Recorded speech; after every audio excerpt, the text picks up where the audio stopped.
السؤال الأكثر طلباً من ساعة ما بدأنا قصة الاستخلاف الثانية، قصة بني إسرائيل في سورة البقرة. إن شاء الله راجعين قريب بإذن الله في سورة البقرة. إحنا لسه يا دوبك خلصين أول تلت من السورة، ولسه إن شاء الله في الجزء التاسع والعاشر. إحنا لسه مكملين إن شاء الله وراجعين قريب، عشان أطمنكم بس عشان الناس بتسأل برضه على سورة البقرة. بس إحنا مش هينفع نكمل سورة البقرة وقصة الاستخلاف الثانية، لأن لسه قصص بني إسرائيل وقصص اليهود مع رسولنا الكريم صلى الله عليه وسلم لسه موجودة كتير ولسه هنحكيها. بس لازم نجاوب على السؤال ده علشان ننهي الجدال ده تماما. وإسرائيل مش هو يعقوب، إسرائيل هو الابن الأول لسيدنا آدم قاتل أخوه. لازم نرد على الموضوع ده وننهي الجدال ده. أولا احنا عرفنا منين إن سيدنا يعقوب هو إسرائيل، أو إسرائيل هو سيدنا يعقوب؟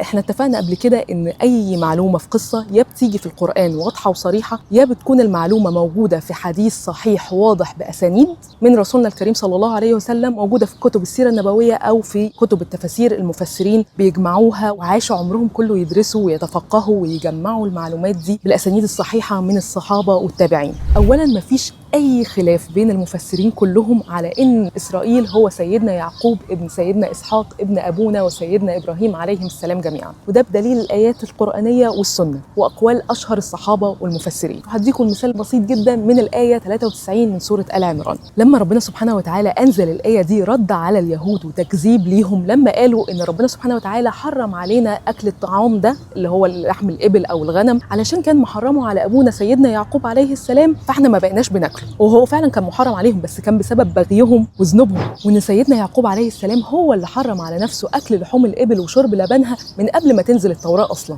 ومش ربنا سبحانه وتعالى هو اللي حرمها عليه. وفي الحديث الصحيح من السنه النبويه هنعرف ليه سيدنا يعقوب حرم على نفسه الاكل ده. فعن ابن عباس رضي الله عنه انه روى عن النبي صلى الله عليه وسلم انه جاله مجموعه من اليهود يسالوه شويه اسئله يختبروا بيها نبوته، وقالوا له اسئله وحاجات ما يعرفهاش غير نبي، قالوا له كده. فمن ضمن الاسئله دي كان ايه الطعام اللي حرم اسرائيل على نفسه؟ هحط لكم الحديث عشان تبقوا شايفينه. فالرسول عليه الصلاه والسلام رد عليهم واستشهد ربنا سبحانه وتعالى عليهم وقال لهم انشدكم بالله الذي انزل التوراه على موسى، هل تعلمون ان اسرائيل يعقوب عليه السلام مرض شديد وطول عليه التعب، فنذر نذر لربنا سبحانه وتعالى، نذر كده انه لو شفاه من المرض ده هيحرم على نفسه احب الطعام اليه واحب الشراب اليه. فلما شفاه سبحانه وتعالى من المرض ده حرم على نفسه احب الطعام اليه فكان لحم الابل، واحب الشراب اليه كان البنها. فرد ساعتها اليهود على الرسول عليه الصلاة والسلام وقالوا اللهم نعم، وفي رواية تانية صدقت.